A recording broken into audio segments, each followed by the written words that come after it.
Hey everyone, welcome to Software Sales Simplified, Move to Success, the podcast for software sales professionals who want to sell better.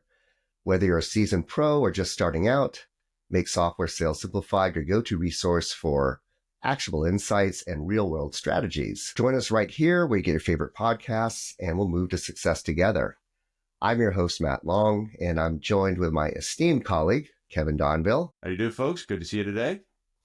And together, we have over 50 years of enterprise software sales experience. And we wrote a book about that as well, and our approach to sales, which is Winning Faster, the MOVE framework for enterprise sales success. And you can see a link to it in our description of the podcast here. Today, we're joined by an old friend and colleague of ours, JD Miller. JD and I first met 25 plus years ago at a startup in Silicon Valley called Introspect.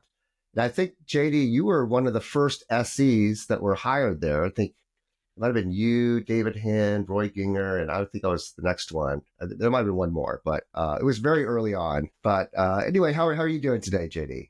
Good, and thanks for having me. You're right. My first job as a 24-year-old, and I think Introspect had great offices in California and in Washington, D.C., and I was the first hire right in the middle, right in Chicago, as a sales engineer who could travel to either coast fairly equally. Right. And you already had a PhD at that point. Is that right? I was working on it. So I had actually gone to school thinking I was going to be a lawyer. And then after an internship in the Clinton White House, realized that did not seem like a fun job to me.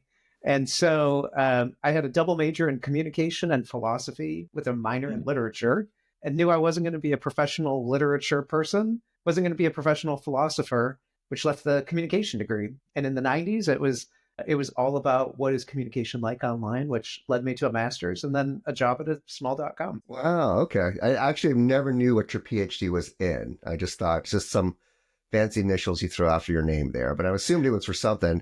Well, you can actually type anything you want on a business card, right? No, but it's kind of fun. So I was looking at social networks, and we knew how social networks were formed in the physical world. You can use it online. You can see who emails whom and find opinion leaders. And kind of now today, people use it to run political campaigns or public health campaigns, figuring out who are influencers that can shape the opinion of their communities in the world. Well, it's very appropriate because our first, the company we worked for, Introspect, was a collaborative knowledge management platform. That's so right. Basically, I think some of the early stages of kind of connecting networks of people and information and all that in a very seamless way. I still think that platform and solution is way ahead of its time. And sometimes I still wish I had it. So I just pass notes into and other things and web links and all that stuff. And it's kind of organized it in a way that's findable. But I guess AI is going to be replacing a lot of that eventually. The next revolution. Well, anyway, I'm glad to have you on here today. We wanted to talk a little bit about kind of your journey, because you did start as an SE and then eventually transition to an AE and then eventually CRO and to what you're doing today. But I'm just curious about kind of your journey. I mean, what was it that made you transition or want to transition from a SE to an AE after a while? Yeah. So, early in my career, I began as a sales engineer, and I think it was actually a favorite job I ever did because you're right in the heat of all of the sales cycles, but maybe there's not quite as much pressure on the SE that if you don't make your quota, you're not going to be fired in the same way that the quota carrier does. But I was partnered with a number of good AEs. And then there was a stint in my career where I was partnered with an AE who wasn't doing so well. And after a while, I realized we're in all the same meetings together. We've been trained on the same processes. We understand all the same ways to approach these deals. And increasingly, it was an AE who was just having me show up and do my thing and then, close out the deal. And I thought at the end of the day, I thought, you're making twice as much commission as I am, and I'm doing all the work. And the only kind of nuance is you have to cold call for yourself and you have to negotiate a contract at the end. So if I could learn those two things, I could really increase my income. And so when they eventually got moved out of the organization, I raised my hand and said, I'd like to, dip a toe in my waters and see if I could do it well. And it began a career of quota carrying sales and then kind of moving up the ranks through sales management and company leadership. I'm just curious about, you said, learning how to cold call and negotiate. What was your process for learning that and getting ramped up in that area? Was it just doing it, or did you actually look to other people and mentors to help you or read things? What was your process like? Working with mentors for sure. I talked to my dad, who is a surgeon, and I asked him one day, how did you learn to do surgery? And he said, we had this process called watch one, do one, teach one. Now, he went to med school in the 60s, so I hope that we give people a little bit more than one visual experience before we hand the scalpel over. Just start cutting. But actually, that training was really good for me as a seller, and one that I use with my own teams as well, is sit and watch someone do it really effectively, then ask them to sit in the other seat where you can do it, and they're there as a good kind of backup and backstop in case you fall. And then eventually go try and document what you did so you can teach other people to do it. And so, I had a number of mentors on the cold calling process who taught me a lot about multi-touch engagements and the best way to get people to answer the phone. It was the early 2000s. And so, we were conference calling together, and I had someone actually listening on the back end and helping me navigate phone trees and all of those things. And then eventually all the rest of the sales process as well, negotiating a contract or getting ready for those meetings, having a trusted mentor by my side through those first couple was really helpful for me. Yeah, well, for the young people that are listening, a phone is something where you actually call someone and you talk to them live. Right. And it's a conversation. Well, but you do bring up an interesting point, though, Matt. I mean, so much has changed in the way that we do our day-to-day work as sellers these days. JD, if you had to go and do that all over again today, what would you even be able to? And what would that path have to look like? What kind of replacements for older types of steps would you be looking for? Yeah, so I was going to say, now with the teams that I work with, and today I work for a private equity firm that invests in tech companies, and I'm a sales and marketing coach for their leaders. But I think technology is really helping so much of that, because it's so natural now for AI tools to be dialed into your call as a note taker. And so many of them now can be trained on your sales methodology and pop up in real time on your screen a message that says, hey, your customer just gave you this objection. Here's the 3 bullet points of how you're supposed to respond to that.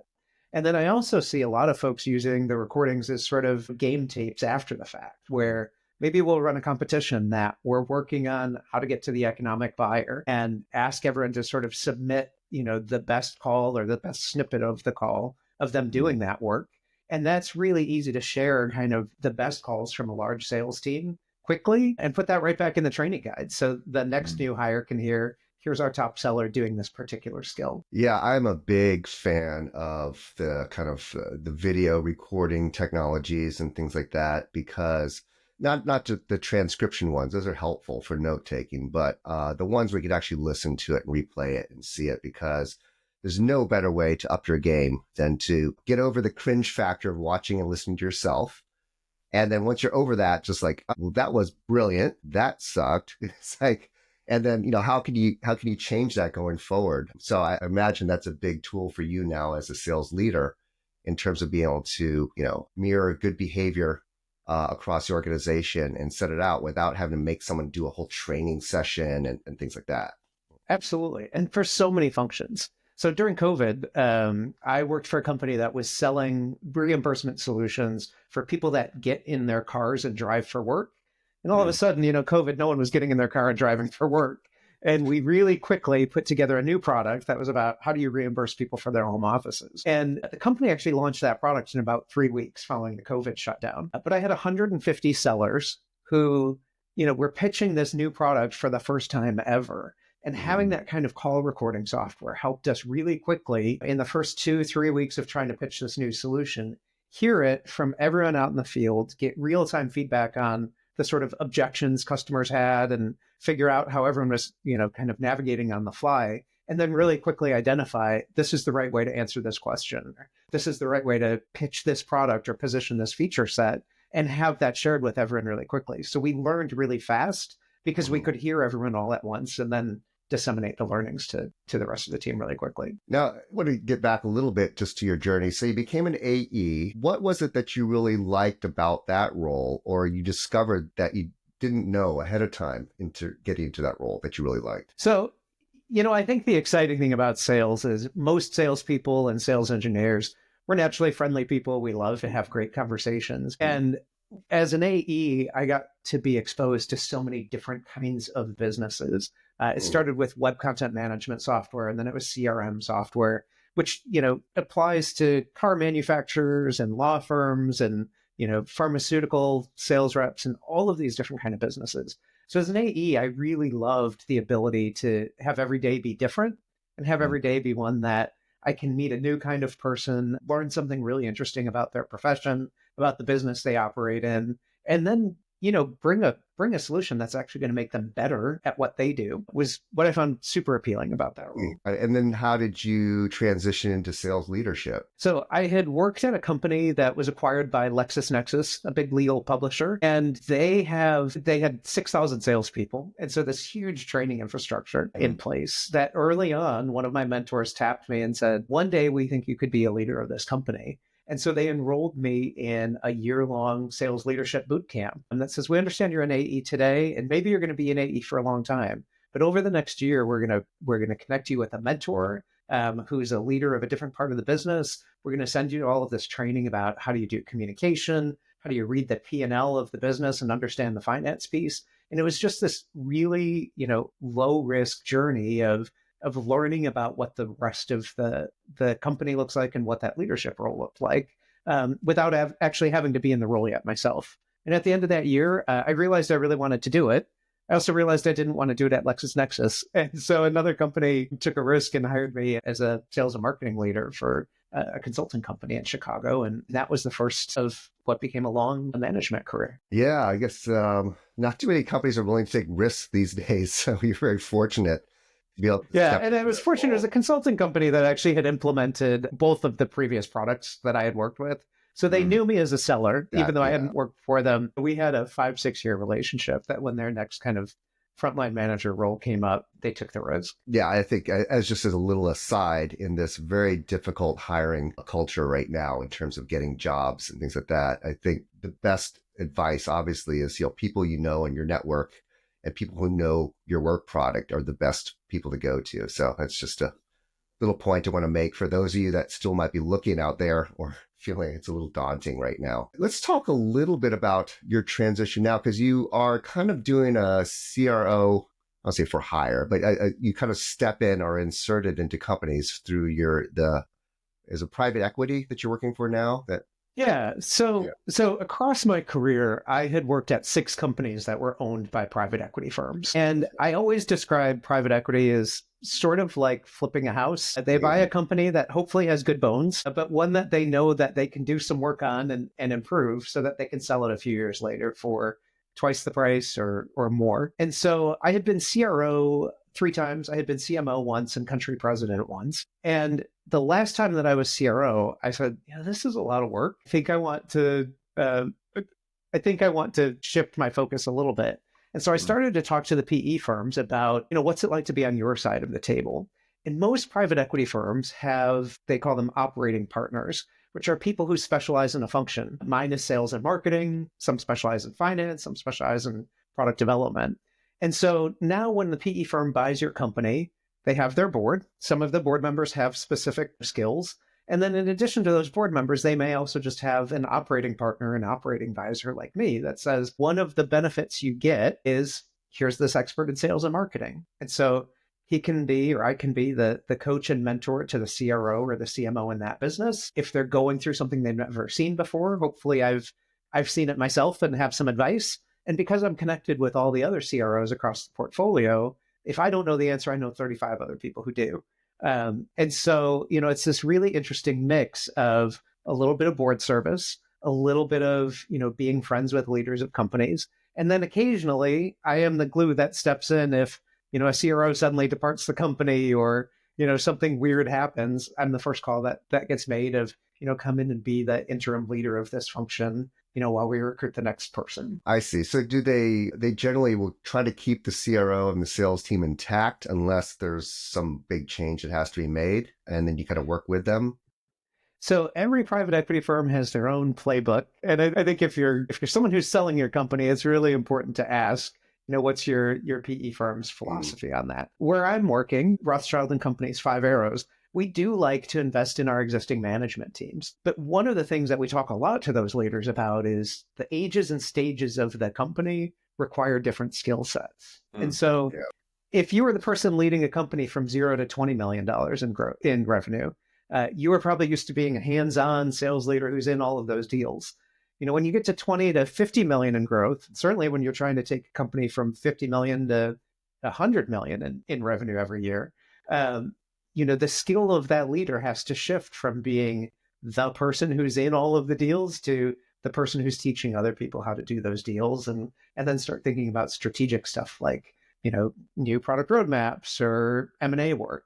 And so, if possible, we like to coach people through that journey, and that's a big part of my job.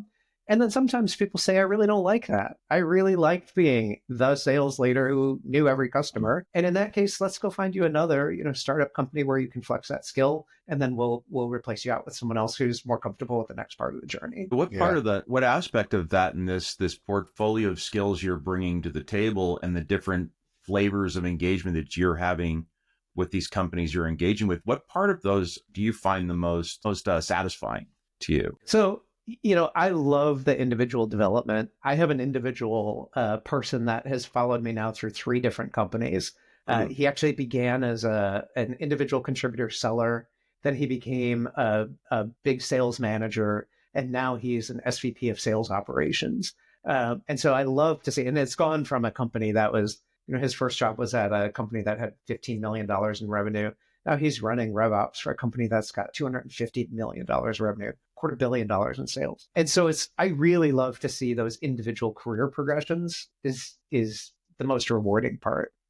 And then I think the part that I'm best at is repeatable processes. Over the course of my career, I've worked with the same kinds of companies all the time. It's always been B2B SaaS. Generally, my leadership has been 50 million to maybe 300 million in ARR. And so I've gotten really good at pattern recognition and identifying, here's the way that different things happen, document it. Here's a process that I can watch one, do one, teach one, show it to someone else, so that if you're experiencing that for the first time, I can hand you a template or show you a process that's going to make it easier for you to learn your first time around. What's one of the first things you evaluate when you come in to a new company? I mean, how do you kind of assess what needs to happen, and what's the first kind of things that you will tackle to improve the sales or motion or marketing motion? So for me as a sales leader, it always begins with the annual plan.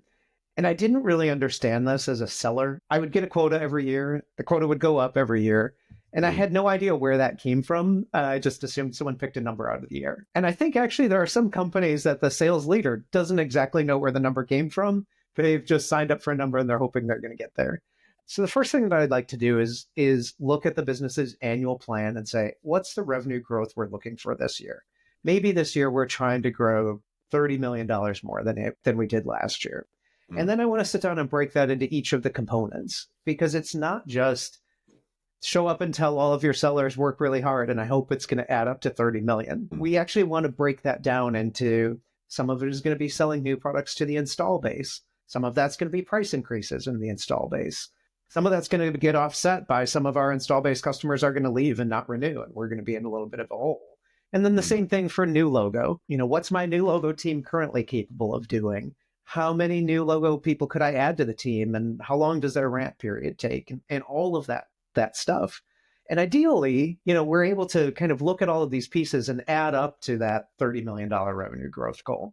And so that's the first place that I start is, can we articulate that? Or as we start digging into those details, are there gaps? And often we don't have the full math that gets us to the end result. And that's when the work begins, where we start to then game out. So what are we going to do about it? Do we hire people? Do we do new product? Or what's going to be the intervention that we have? I imagine a big part of that is just scrutinizing the pipeline, right? Because I've seen so many times where these big numbers are forecasted because of big targets. But when you actually start looking at the deals in the pipeline, you realize half of those are just garbage that are not going to happen, right?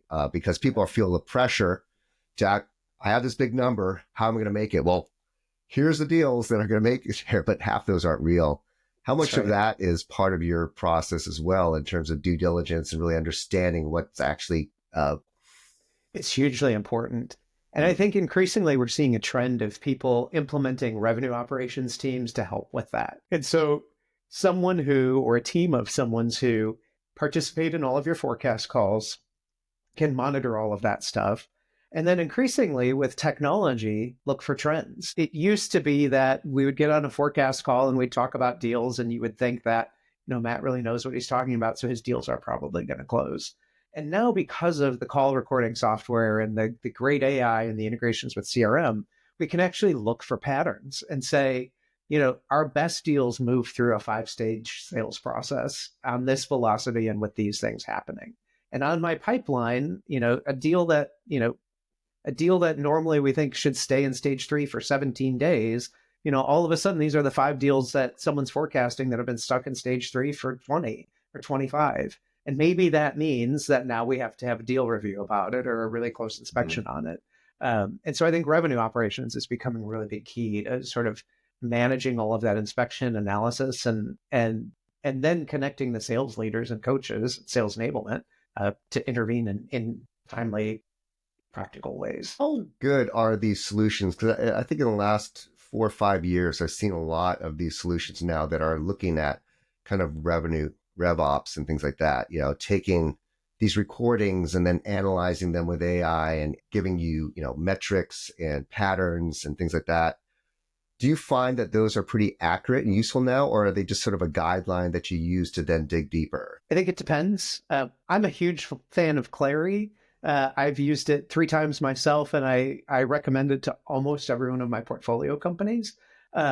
Because in my experience, in 18 quarters of using Clary, I was able to forecast my quarter within $100,000, 17 out of those 18 quarters. The only one it missed was the one where COVID happened. But I think, again, I've been fortunate that I've worked in companies that have really large teams, lots of data sets. We were going through thousands of deals. And so here's this huge database that we can, do patterns on. I don't know how those tools work if you're only doing, 4 deals a year and you have a pipeline of 10 things. But I do recognize that they're starting to get the qualitative piece too, that with AI and listening to the calls, they're getting better at coaching. It's not been my experience, but it doesn't mean that it doesn't work. I'm a little biased to those kinds of tools, JD, because I've worked with them in the past, and I've worked on teams that have implemented them either on the back end or on the front end when they've been dealing with the actual sales teams before. And a question that got posed to me once by another guest that was on our show was, what do you do when you're dealing with the board and you've been given forecasting guidance or goals and targets that have come down from the board that are completely unrealistic? I kind of have my own opinions about the answer to this question, but I'd love to hear yours. I feel that those kinds of tools, like the RevOp tools, are invaluable, building together the right data to go back to the board and help them formulate a winning strategy and a more achievable or more practical types of goals. Doing that by coming in with the information from things like these RevOps solutions, I find that to be useful. Have you ever done that, or what are some of your thoughts on that? Yeah. So as a board member myself, I know that I want clear communication from the team all the time. I actually get nervous that I worry that I might be pushing a number on a company and having a CRO sit on the other side and nod and say, oh yeah, we can do that, and be afraid to tell me that it's not possible, because that does nobody any good. If you're promising a number that you can't hit, all of a sudden, then we're looking at cost cutting, and that's when you've got layoffs and all the bad stuff that happens. So really do want us to have transparency. I do think that tools like these AI tools or RevOps tools or finance tools can help us get to a source of truth. And so for me and the CROs that I work with, I actually like to come up with a forecast using 3 different methods. I like the sales team to go through the standard process of commitment and best case and, their own roll up of what's in or out. Generally, those aren't very accurate, but it's really good process for the seller to go through, and it teaches them good skills. Then there's that whole stage weighting pipeline approach where we take, 20% of the stage 1s and 31% of stage 2s and all of that. That should be fed by past performance. So you should look back and say, I'm doing 31% of this stage because historically we've won 31% of those, not just because it felt like a good round number.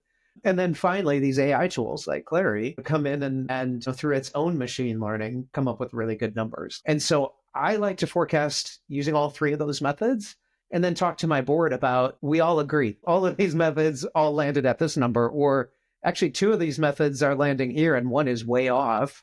And let's have a good, interesting conversation about why that might be, so that we can collectively decide what do we think is really going to happen. Yeah, I'm wondering, I mean, so after you figure out that the targets and the plans are accurate or an acceptable range, and that the pipeline should be supporting it, and the breakdown of your teams and where you're going is kind of all correct, but still you're not making number, then what's the next step then? Do you start evaluating individuals? Do you start evaluating the pitch, or a combination of all those? I mean, what's the next thing that you kind of unpack at that point?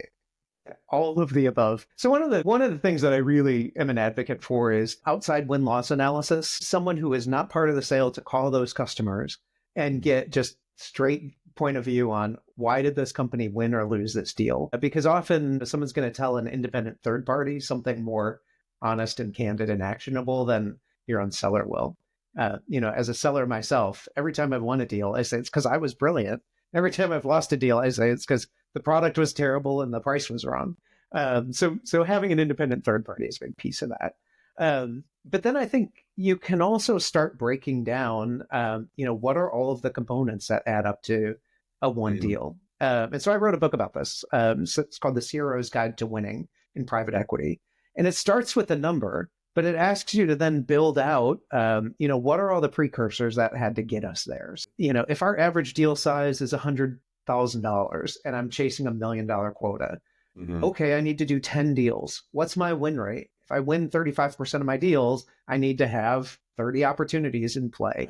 And what was my connection rate, from people showing up to the demo, and how many calls did that take? And, what were the marketing metrics? And all of those kind of pieces are data points that we can start probing and looking at to see where was our assumption mismatched with what reality is. And that can start guiding us to where we need to make a change. Do you have an example of, let's say, a time where they acquired a company, you came in and looked at it, and like there was actually just one or two little tweaks you had to make to actually get things going in the right direction? I'm just curious if there's been a few times where it's like everything's almost there, but there's this that had to happen. I mean, I think that happens all the time. Hopefully in the diligence process, we're buying a company that we already have a point of view on what is the thing that we can implement, whether it's a playbook or, sometimes it's companies doing really, really well and they know what their process is and they just need more money to double the size of their sales team so that they can do it at bigger scale or do it in another country or something like that. I also think a lot about my own experience as a CRO. I was hired into a company that was really clear in the recruiting process that they thought their sales process was broken. And they said, you're going to run sales and marketing both, but really you should expect that you're going to have to retrain all of the sellers, teach them new methodologies. You're probably going to have to turn over the whole sales team. And when I got in and looked under the covers, I actually realized it wasn't about sales at all. And then we started to think it was about marketing. And we looked at the marketing metrics and it really wasn't about marketing at all either. They were getting good conversion rates and they were getting good volume. But the piece that was missing for us was the total deal size. And they had historically done deals that were, 150. The economy was shifting so that the companies that they were selling to were slightly smaller than they'd ever been before. So marketing was creating the same number of leads. They were converting to opportunities, at the same rate. Sales was closing them at the same rate, pretty high. But the total number of users of the contract at the end of the day had just, come down about 10, 15% because of economic uncertainty. And so it really informed us, first we had to look at all of those little components, but it really informed us like, oh, so actually we need to shift our marketing message upstream. And people that we thought were not part of our ICP because they were too big, suddenly maybe are a little bit smaller companies than they used to be. And our solution might be a better fit for us than we used to think. Awesome. So you basically are trying to maintain your ACV, but maybe have to go after slightly larger companies because of the changing economy in terms of what these companies could pay or afford. Is that right? Absolutely. And, I picked up this metric along the way. People talk about sales velocity. Basically, it's a measure of how many dollars are you booking a day or a week or whatever your time horizon is. But the framework is how many opportunities you have times your win rate, times your deal size, divided by the length of your sales cycle. And that's going to yield how many dollars am I closing a day? And so a lot of times you're getting to the board report and you don't like the end results of that equation. Like, we didn't close enough dollars this day, this week, this month, this quarter. Go back to the equation and figure out, did you need more opportunities? Did you need to win more of them? Did you just need bigger ones, or did you just need to close them faster?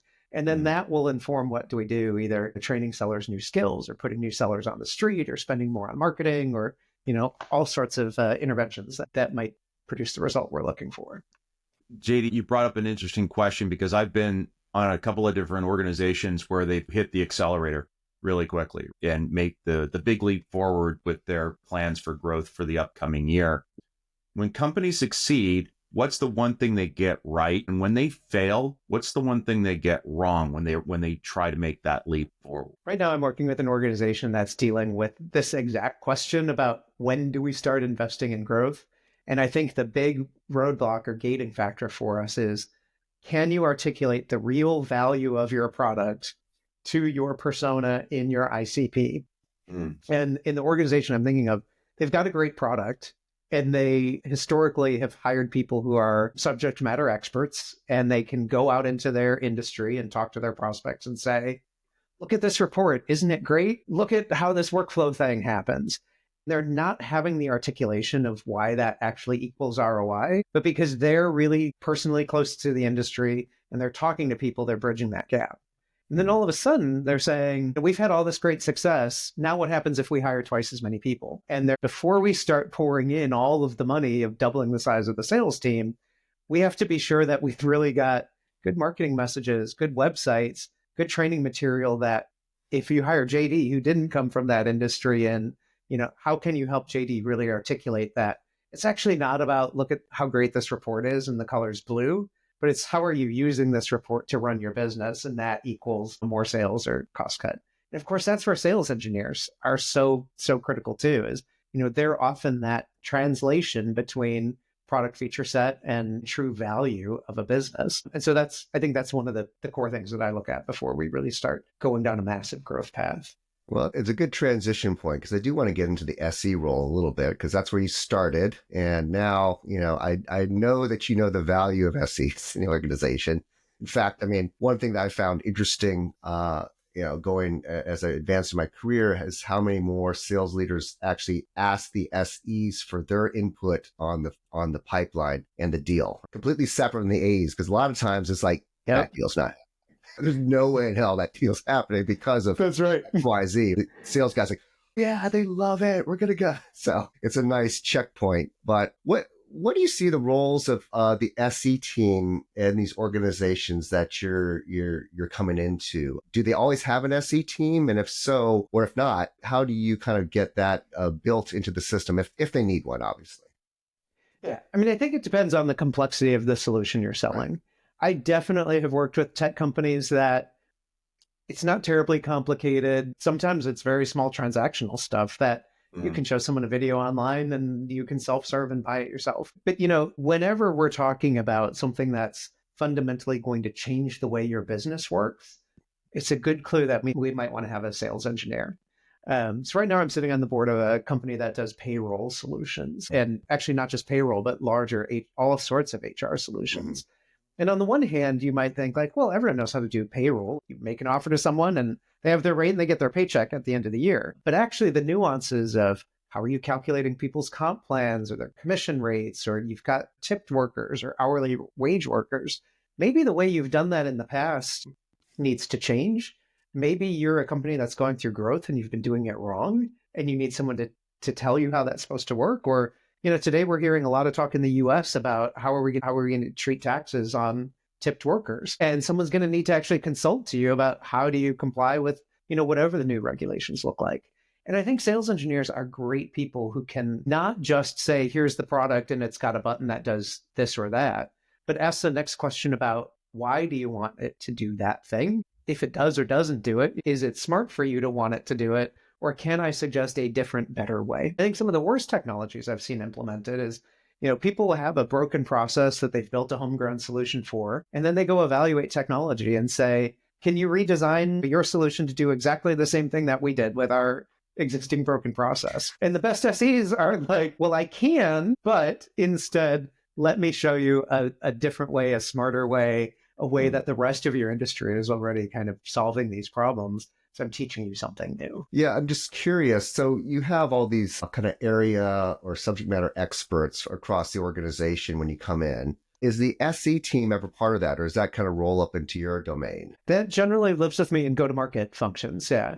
I think you can have a debate about where do SEs belong in a reporting structure. Do they belong at the revenue leader at the CRO, or do they belong somewhere in the product organization or the implementation team?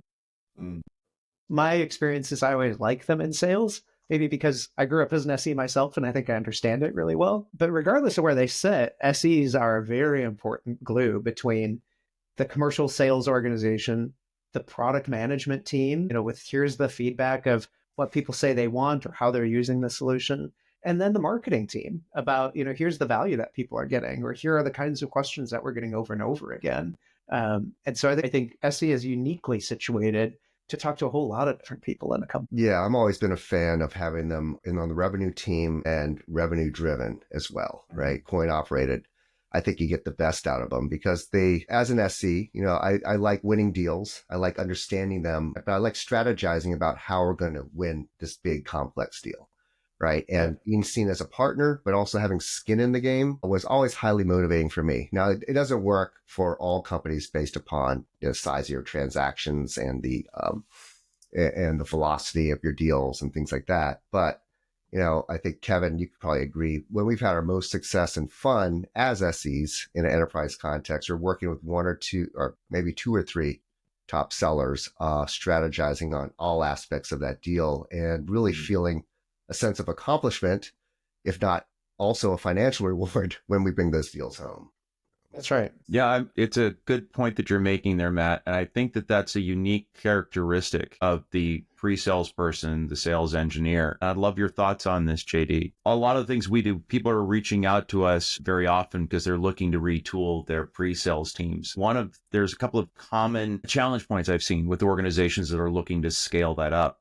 And one of the things I've experienced is they get people who are very technically savvy in how the application works, but they're not necessarily the people who have engaged with the market and understand the problem that feature fixes relative to the way that the people using it see it. Right.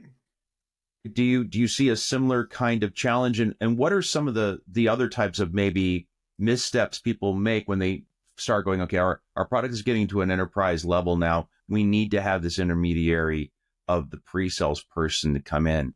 What other types of mistakes in execution have you seen there? Yeah, I think that's one of them. It's certainly having an SE as a listening post that can really connect what the engineers do in the back room on a technical level to what the business buyers are doing at your customers, and having that translation is one really key thing. I think a lot of times SEs are also really good at understanding the words you can use to describe those processes. Because as an SE, we've all learned how to sit in a room and really listen to the nuance of when you ask the question, can that dropdown be in blue? Did you really care that it's blue, or does that mean something else to you? And did you want it blue because it has some other implication? I think, an SE brings the ability to kind of probe a little bit deeper and say, why do you want that to be in blue? What does that mean for you? If it was in orange, but it operated in this way, would that be just as good for you? I think without an SE who has that sort of kind of commercial mindset or problem-setting mindset, a lot of requirements can get lost in translation. There's often a disconnect between selling and teaching and what an SE's demo is supposed to be. A lot of times organizations get very proud of their technology because it's a great solution and it can do all these different things. But they think that means you've got to show up for a demo and show every single feature and function and show how each dropdown works, and actually teach you at the end of an hour that you can go use the product yourself. And actually, the sales process is not about teaching and enabling you to do the work. It's about convincing you that we've got a whole product suite here that will match. And so, I think great SE leaders that are coming for transformation, or, why I might come to you guys for consulting work, is to help me kind of boil down the product message into what are the salient things where a demo Actually, it could be like 3 PowerPoint slides of screenshots because we're not going to click through all the things. We're going to show you the report and tell you how that changes your business instead of showing you the 20 clicks that get you to that report. And so I think that's a typical breakdown that we see with, SE teams that have grown up for a long time with the product is, hey, we just launched this new feature. I got to show you this feature. And next week, I got to show you this next one. And suddenly I've got this laundry list of things I've got to show you instead of business problems I'm trying to solve. When I first started my career, I actually came from computer training background, right? So my approach was always, well, let me show you the value of this and all these different things. And I found out really quickly that that was not really helpful when you're trying to move the sales cycle along. So that was one thing that I learned. And as I look at problems or, with companies that are just starting to develop their SE teams, a lot of times the first SE is like someone from product, or it's still the founder doing the demos, or, it's someone doing the demo who knows it very well, but again, doesn't know how to appropriately censor and just tell the salient points and the value associated with them, right? And I think that's really the skill. One of our offerings that we have that we've given to some of our clients is kind of almost like a fractional SE, head of SE service, where, because it's such an important role to hire for and to hire right, especially in the beginning when you're trying to ramp very quickly. Making a mistake in that area doesn't necessarily kill the business, but you miss a lot of opportunity in the market, I think, by the time you figure out this is not the right person, this is not the right messaging, this is not the right thing. So having us come in, who 25 years each, as a leader who can come in and distill it down very quickly, I think is a very valuable thing. What are your thoughts about that? And where do you see applicability for that in the market or some of the customers and companies that you work with? I think it's really helpful for a couple of reasons. First is that fractional model gives you a chance to hire someone with really deep expertise who's been at the biggest and the best companies, but not have to keep paying that salary year after year after year, because a lot of the impact you're looking for is a one-time transformation. And I've got to pay that top dollar for the great skill. For the transformational work that might last 3 months, 6 months, or a year, but then I'm going to let that machine run for a couple of years where it's a waste of that person's time and talent, and honestly paying too much to have them kind of keep cranking the engine. So I think that's really helpful just from a financial investment standpoint. I also think it's hugely helpful to have an independent third party in everything that we do. Absolutely. So in my career, I had worked at this company, Runtimer International, and they were this vehicle reimbursement solution. If you've ever gotten paid 65 cents to drive your car, Runtimer is a company that set that rate for the IRS. And back when I was working there, our pitch felt like we had to show you exactly how the sausage was made. We would go on for, an hour about, we collect data from 10 different insurance agencies, and we track the price of gas from 100,000 service stations, and we manipulate it, and we do all of this stuff, and then boom, out comes the end. And after I left that company, I did something completely different for about 5 years. And then I was recruited to a company called Modus, which was a competitor of Runtimer's, and they were just acquiring Runtimer. They asked me to come be the CRO of this new combined company. I sat down with the Modus team and I said, show me your sales pitch. And I was fully expecting, you drive your car 5 days out of 7-day week, and there's a 72.5 cent, blah, blah, blah, blah, blah. And the sales rep just had like one slide that said, how the price of gas downtown Chicago is different than the price of gas in Paintsville, Arkansas? We recognize that, and we've calculated the difference. That's why we're going to reimburse this person 65 cents and this person 42 cents. And the sales pitch was done in 10 minutes. I thought to myself, I was like, how? That's never going to work. And the customer immediately just said, yep, makes a ton of sense. Let's buy it and move on to the next. It really taught me a lesson that sometimes you're way too close to your own solution, that if you have someone from the outside who can see it in a different way and boil it down in a simplified manner, they might save you time, money, get you more effective, and show you something that you didn't know about yourself. Well, we appreciate the vote of confidence there in terms of the value of what we're offering. We're reaching our time, but before we do, I do want to mention the fact that you also have just released a book. In fact, you were very helpful for us in terms of our process of writing and releasing the book as well. But I do want to give you an opportunity to talk a little bit about the book that you have put out. The book is called The CRO's Guide to Winning in Private Equity, and it's a collection of all of the templates and processes that I wind up consulting our CROs with every day. So if you're a sales leader who has just been bought by private equity or operates in private equity, it's a whole selection of templates you can download and implement today to change your business. Or if you're a sales manager who aspires to become a CRO, it provides some of that insight into what the day-to-day job looks like and some of the skills you might want to pick up as you contemplate that career transition. Yeah, I highly recommend it. JD, if someone wanted to get in touch with you after this, what would be the best way? Through LinkedIn? You'll find me on my personal website, which is jdmillerphd.com. And you'll find me on all of the socials with that same handle, just jdmillerphd. All right, we'll put a link into the description of the podcast as well. But hey, thanks so much, JD. It's always a pleasure talking with you. It's been fun seeing you grow over the years into the different roles, but we've always been able to maintain a friendship. I really appreciate that. I appreciate being with you. Thanks so much. Okay. Just as a wrap up, please, if you did enjoy this podcast, please, like, subscribe, follow, share, comment. The more feedback we get, the better. So we know what resonates with you and what are the things you'd like us to talk about. But to that end, thank you so much for joining us this week, and we'll talk to you soon. Take care, folks.